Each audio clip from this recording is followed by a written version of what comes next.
Why should you niche down with your product or service and ditch the idea of being a generalist? Hi everyone, welcome to the third episode of Monthly Mastery, where we sit down and talk about one piece of content that we went through during the last month that we found really valuable when we shared the insights about it. So, last month, I went through the book called The 22 Immutable Laws of Marketing. Now, this is a book that I went through some time ago, and last month I revisited and went through it again. And one of the concepts that really stood out while going through the book was really niching down on the service that you're offering. This is not a new concept. We've heard it so many times. So many people talk about it.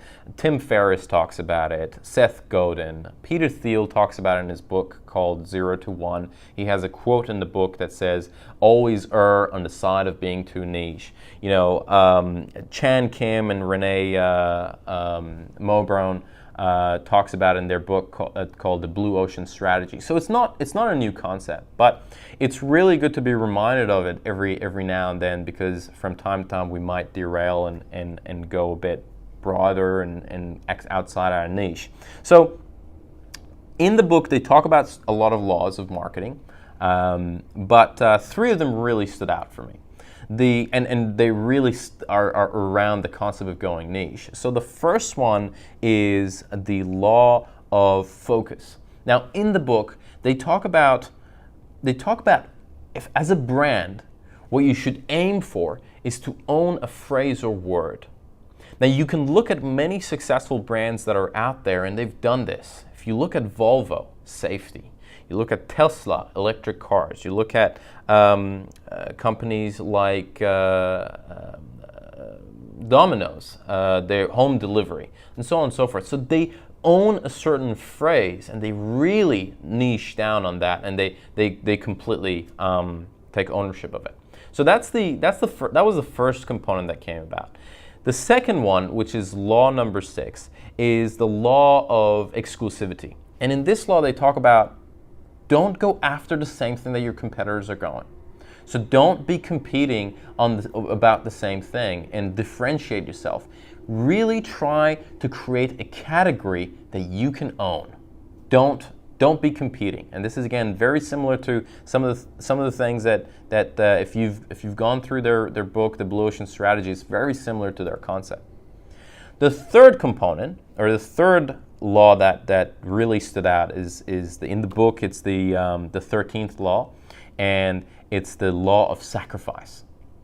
Now, the authors break down the law of sacrifice in 3 different categories, and they say a brand can sacrifice in 3 different ways so that they could differentiate themselves.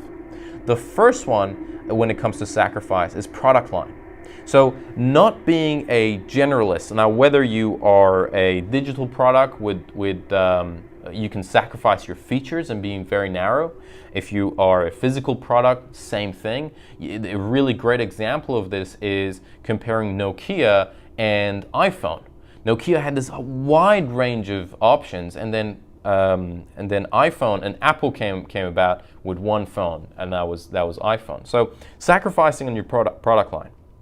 The second component of the law of sacrifice is the target market, of who you're targeting. So becoming really niche and differentiating in terms of exactly who you're segmenting and targeting is very important. And this doesn't mean that you're not going to take work or sell your product to other people. It just means that your marketing efforts are very focused on that demographic. And a lot of other people eventually actually would want to work with you because you become so good that they want to be associated with your brand. So they will approach you to see if they can work with you, but your marketing is not focused on them. So that's the second one.